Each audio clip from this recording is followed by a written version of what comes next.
Hello and welcome to another episode of The Well-Appointed Mystic. My name is Anna and today I would like to talk about my favorite animal-related tarot and oracle decks. And I have some that I really like and some that I'm on the fence about. And so a little bit of this is going to end up being grooming things out of my collection. So to start with, I thought I would do oracle decks, and I don't know why I'm in this animal mood. I just, for whatever reason, and maybe it's because I just got the new Three Trees Tarot Heartwood Tarot, which is animal based, and I'm very excited about playing with it. And so now I'm just very into an sort of animal deck mood. So I thought I would start with, I'm going to start with what I consider my favorite animal oracle decks. And some of them will be real dang obvious, and some of them might come as a bit of a surprise to you. So let's start with these. So I have 6 that I really like and 2 that I am on the fence about. So we're going to start with the Witch's Familiar Runic Oracle. I freaking love this deck. I'm going to get it out of the way. It's basically probably my favorite in the whole bunch. But it combines... I have a screamy cat right now. When she finds a toy, she runs around with it in her mouth and yells. So I think that's what she's doing. So anyway, this deck has the rune association with its name, and then paired it with an animal that sort of captures the spirit of the rune, which I think is great. The illustrations are absolutely spectacular. I just find this to be a beautiful deck, and the animal for me really helped kind of solidify in my mind. And it's been a couple of months since I used this. I used it, I think, in the spring as my monthly, my everyday deck. So once again, my rune knowledge is a little rusty. I need to practice more often. But the animals really kind of helped to tie it in. And then the little guidebook was just enough information, I think, for me to at least get the idea across. Obviously, if I want to get more involved in runes, I should probably purchase a rune book of some sort. So, in this case, and I'm going to butcher the pronunciations of these runic words. I apologize. Lagoose, seahorse, and then it talks about flow, memory, the unconscious, fate, and karma. So it's powerful, fluid, and ever-changing. So I really like this one. I'll show you a few more cards. I mean, that cat is fantastic. And I think this is not a flycatcher, but yeah, it's a bird, I think very specific to the southeast. The wolf, the eagle. And I feel like you can use these cards even if you're not doing the runic associations, because I think that this is basically a Luna moth, hummingbird. Those look like magnolias. So a bull, the symbolism that we associate with a lot of these animals, I think is this raven with the eyeball. Love it. A swan. So this is one of my favorites. I better not go through all of these cards individually or we're going to be here all day. So next up, I'm going to show these two together because there is a lot of similarity, I think, even though they were created by different people. This is the Woodland Wardens that was created by Jessica Rue, and this is the Thistledown Oracle from Three Trees. So aesthetically, they very much have that sort of storybook quality, like children's fairy tale kind of vibe, and just spectacular artwork. Very easy to read with or without the guidebook. So, this one is the porcupine and the anemone with boundaries, the crow or raven on the pile of books, and says knowledge. You don't necessarily have to dive into the guidebook. In the case of the Thistledown, there's a notes on a couple of cards that'll give you some information, and there may be a downloadable guidebook, but I have never done it, so I don't know. There is a whole guidebook with the woodland wardens that is super helpful and goes into a little more detail about why a bobcat and a blackthorn end up as being associated with patience and the snails moving forward. So they're just, this one has a little bit more whimsy, I think. This one is a little bit more reserved in its aesthetic, but it's so pretty. I trimmed this deck down because the borders were like twice the size. So if for some reason my deck looks different from yours, that is why. I have not made any modifications to the thistledown. So, but yeah, so these are just both really, really beautiful. I definitely get in touch with my inner animal self. So pretty. These are great. Honestly, there's no reason why you couldn't use these together if you wanted to. Release mischief. Planning and innocence. So just really nice. So yeah, I should probably do a whole bunch of pairings with these, but I know most people have seen the Woodland Wardens paired with just about every single Three Trees deck, so we've already been there. Okay, so this one I think will come as a surprise to people. This is the Angie Sullins Silas Tobal Love Who You Are deck. And I had gone through this deck several times before the light went on, and I realized that every single card is an animal. And that made me love this deck even more. I am so sorry about how shiny this is.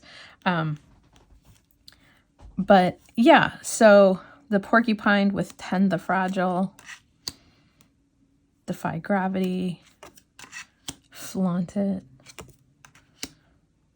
Bring Your Monster Flowers, Mind Your Monkey Business, Own Your Star, Follow Your Bliss, Celebrate the Little Things. So I think some people found this deck a little silly or felt like it was a little disjointed originally, but I think when you realize that it isn't entirely an animal deck, that I think that puts it into a different light. And I enjoy it. Manifest Your Magic. It's Bunny with Wings. Harvest the Honey. Sing Your Own Song. Don't Quit Your Daydream. So some of these key phrases are a little, I don't know, feel a little too like popular phrases kind of a thing, that I wish they hadn't leaned into that quite as much, just because 5 years from now, that's going to feel really dated. It feels a little dated now. So, but the sentiment is good. The like, believe in yourself, believe in your own magic. Like, I feel like this could have accomplished the same goal with a slightly different phrase. Because everything else, like create intentional solitude, practice curiosity. So it's like, it does feel a little out of place. Like, remember your crown, queen. This could have just said, remember your crown, you know, become an alchemist. So it could have maybe used a little editing in terms of language. Okay, that's not an animal, it's a tree, but we're going to let that slide. So this one is also, but there's a bird in there. But the rest of them are all like birds and creatures. So from the standpoint of if you like this sort of collage style artwork and animals, this is a great option. I think it's beautiful. It pairs with a lot of things you wouldn't expect. Okay, there's a shell, but overall it's an animal deck. This is hands, but overall it's an animal deck. So I'm going to stick with my claim that it's an animal deck. So the next one that I have is one that people have talked about for years, which is the Winter Seers Animal Companion. I'm less inclined to use this now because I find Aesthetically, it's not my favorite. I mean, I love her illustration style, but I just wish there were more, like they had filled the space more with the artwork instead of leaving quite so much white space. And I feel like the tags at the bottom could have been a little smaller, or like there just could have been more design. And again, this is me being a design snob, so take it for what it's worth. But I would have liked to have seen a little bit. I don't mind the white space. It's a lot of white space considering how delicate these illustrations are. So I would have liked to have seen the illustrations a little bit bigger so that I could kind of fall into the artwork a bit more. And then, you know, again, these are honking big for this, I mean, like, it's not like it's having to go over a lot of busy artwork or anything. So the tags could have been smaller, you know, a little more subtle. Because my eye goes to that directly instead of looking at the beautiful art. So it's like if the art had been bigger, the title's a little smaller. Just ignore me while I over design everything. But yeah, it's a pretty deck. I have the urge to just whack the bottoms of these off, just trim these down. Because I don't know that I can recognize that that's a duck, that that's a crane, and then just refer to the guidebook for details. So I do like the what do you call it? Tag? Yeah. On there, you know, the keyword. I think that that's more relevant really than telling me it's a heron. I could look it up if I didn't know that it was a heron or a swan or whatever. But yeah, so this is one that I've used a lot and have enjoyed in the past. But it's not necessarily like my go-to these days. Probably if I were to pick a go-to, it would be either the Woodland Wardens or the Thistledown. But this, the Illustrated Bestiary, might pull like a close third. And the Witch's Familiar Oracle, of course. Why am I shuffling these? You don't care. They're not in any particular order. I apologize. It's just a nervous habit. This whole series, this whole Illustrated Oracle deck series that was created by Maya Tall, that's her name right there. I really like the whole series, and I really was not expecting to like them. I was afraid that the art was going to feel a little too woo-woo, for lack of a better word. And it's actually beautifully illustrated, and the rich colors are lovely. I love that there's keywords and the names, and based on the scale of these cards, because these are enormous, the scale of the type is fine. But delight and daring, the black bear, sync with the cycles. Okay, they have one human in here, but they basically list it as if it were another animal, so it's okay. Woodpecker for your inner fire. So this one is really, I find really beautiful and really appealing. If you have not played with these. The guidebook is short and to the point for this one.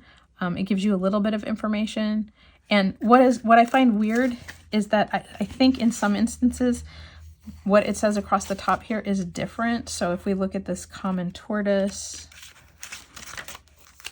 no, it says steady on. Okay. I thought in some of them they had changed it. Although what I do find weird is it's different type. Like the font here is different. It's a little distracting. Again, I'm a design snob. What can I say? So, this is a good deck. It pairs with more things than you would think, and that I think is a nice benefit. I was surprised. So now I'm going to go to the two decks that I've been on the fence about for a while. The Pocket Animal Spirit by Kim Krantz. I have the full-size edition somewhere as well. My thing is I just don't use these. It's just, I don't know. These might even still be in order. The artwork is, I mean, I like her little sort of pen drawing illustrations of the animals, and the little pops of color are really appealing. Yeah, these are still in order. I really have not used this deck at all.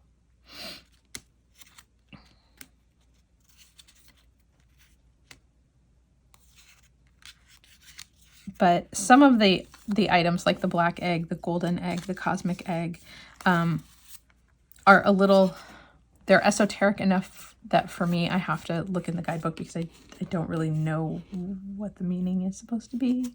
You know, some of the other animals are a little bit easier.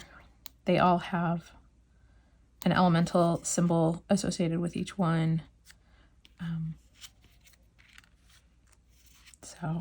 And you know, when you have the little tiny box, you get the little tiny chunky guidebook, which does have some information. So it is a really pretty deck.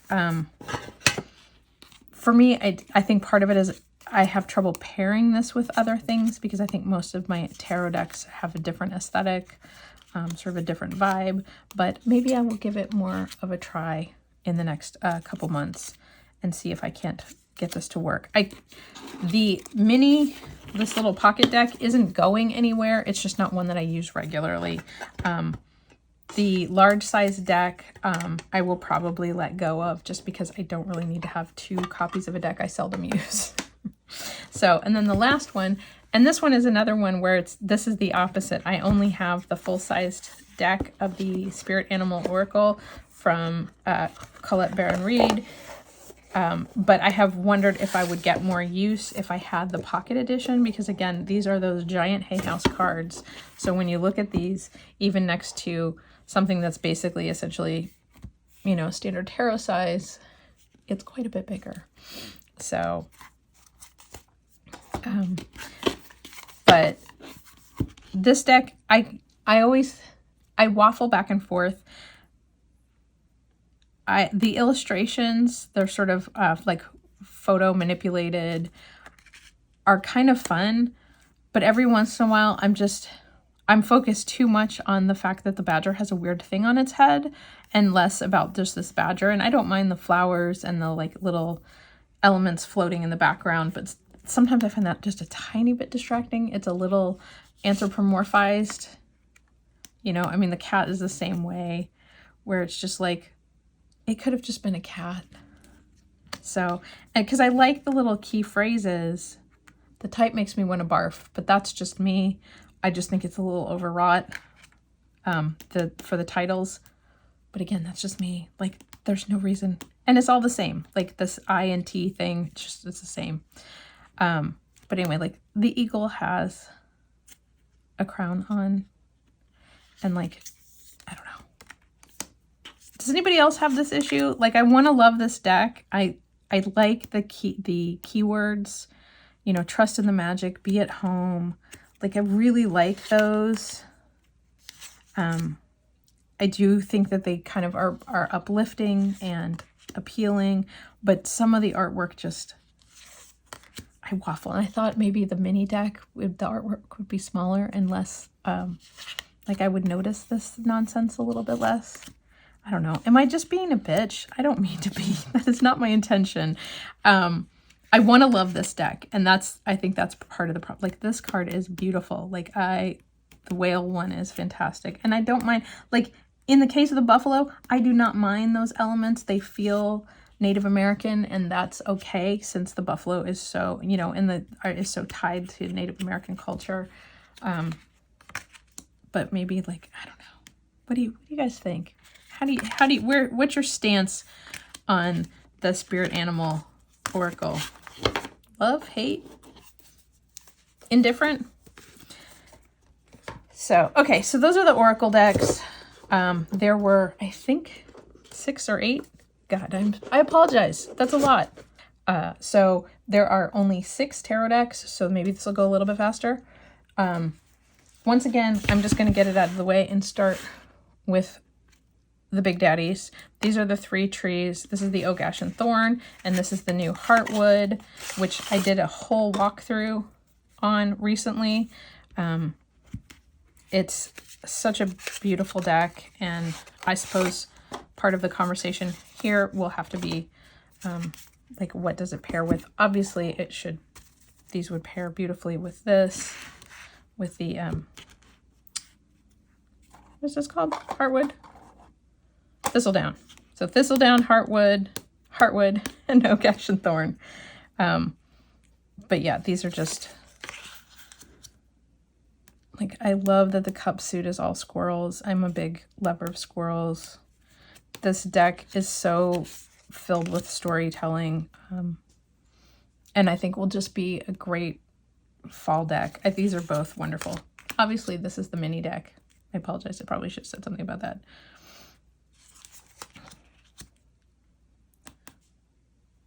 The leaf. These are just so great. These are so good. So 100%, these are some of my favorites animal decks. They are more sort of forest creatures, animals that I have more familiarity, being someone who lives in the Midwest.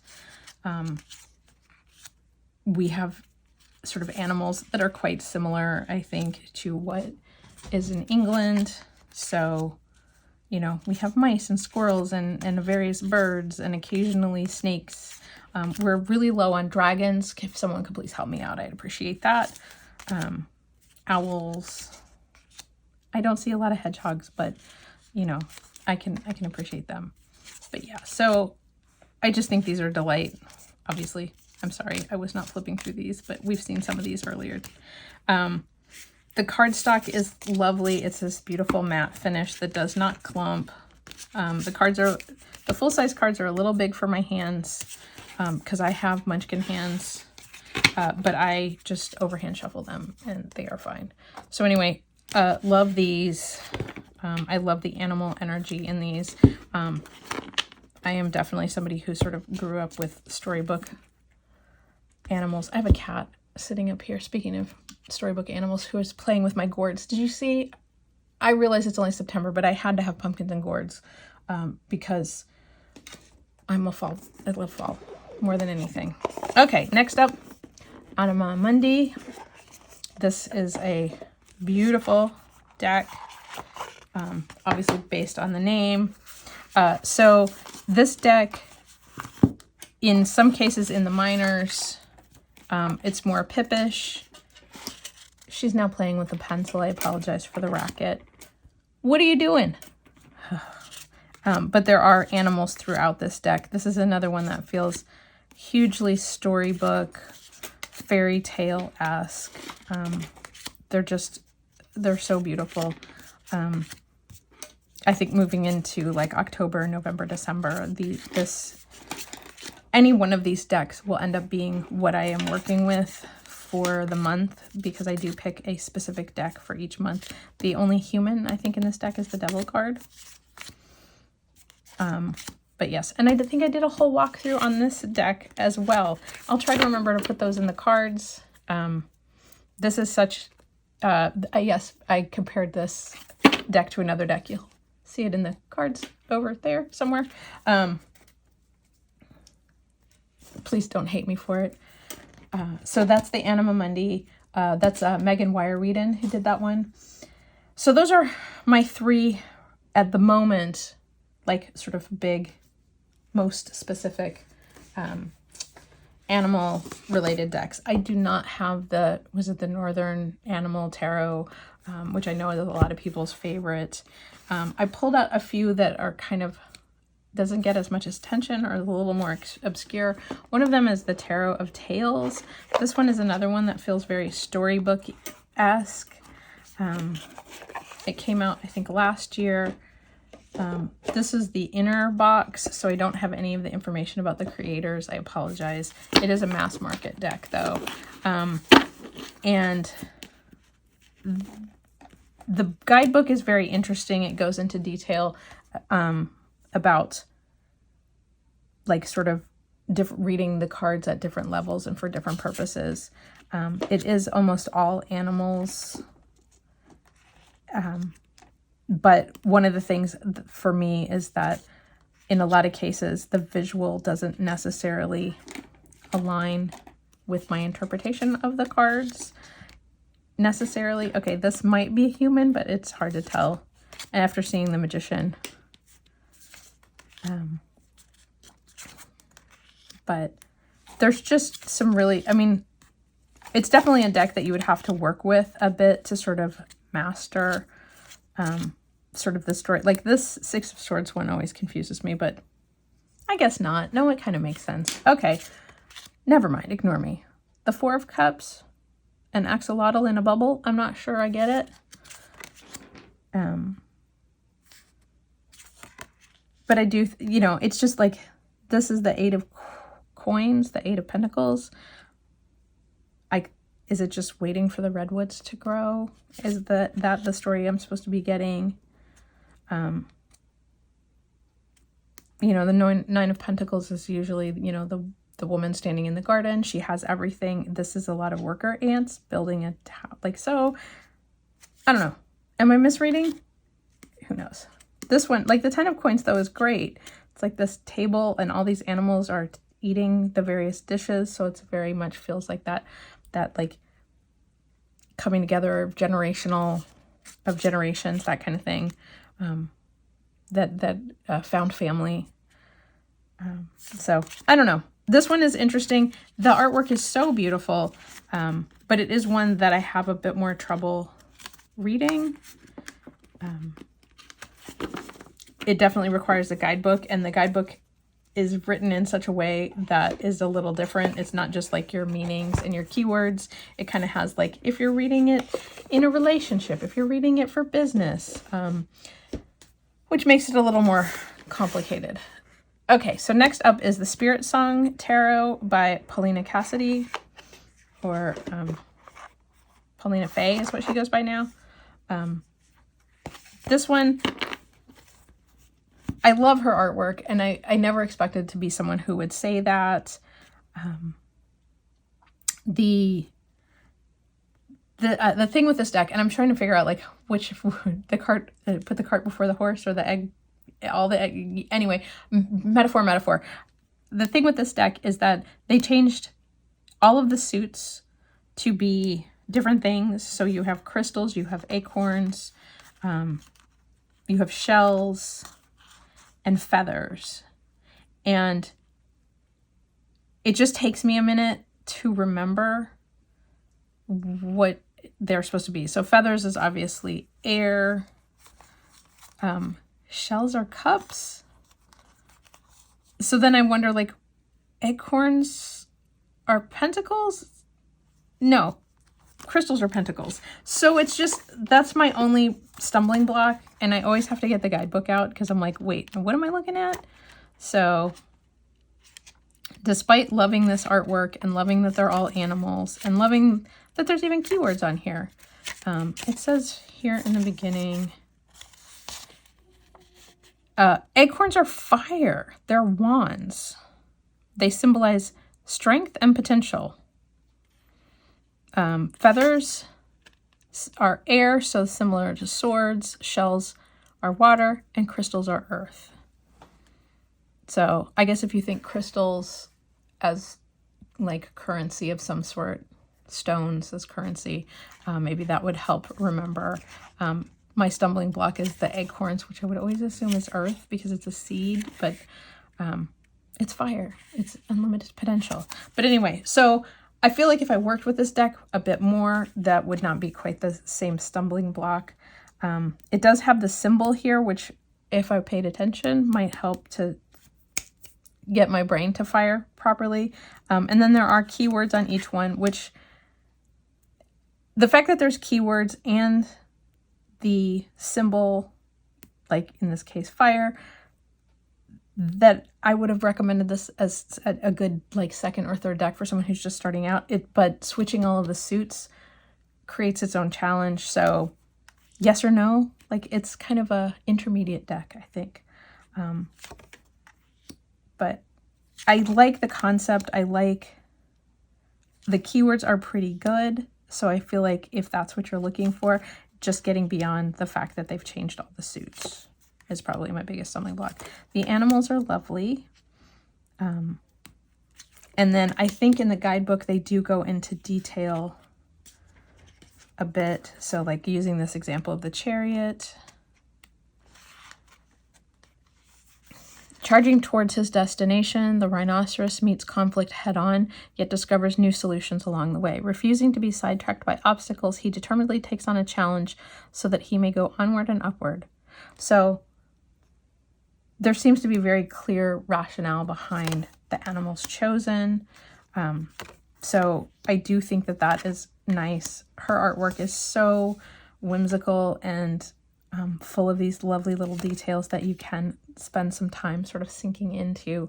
I think makes it a great option if you are interested in sort of that animal magic, animal spirit, animal vibe kind of thing.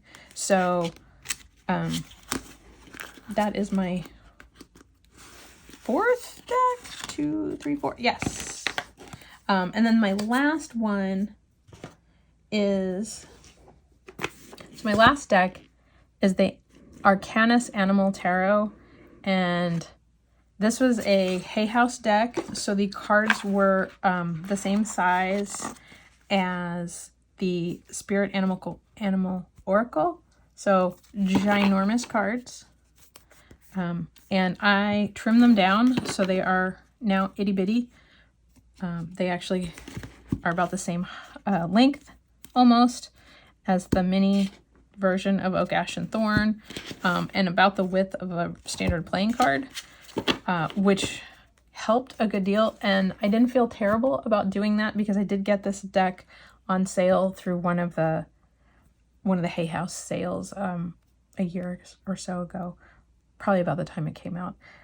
The thing with this deck, while I absolutely love the artwork and I can intuit some of the rationale behind the animals that were chosen, there is basically the guidebook doesn't say anything about why they picked the animal that they picked for each of these. So I'm a little disappointed because I would have liked to have had more kind of rationale or input. I think in the suits, it's like a specific animal through the suits. Like I think the swords are all birds.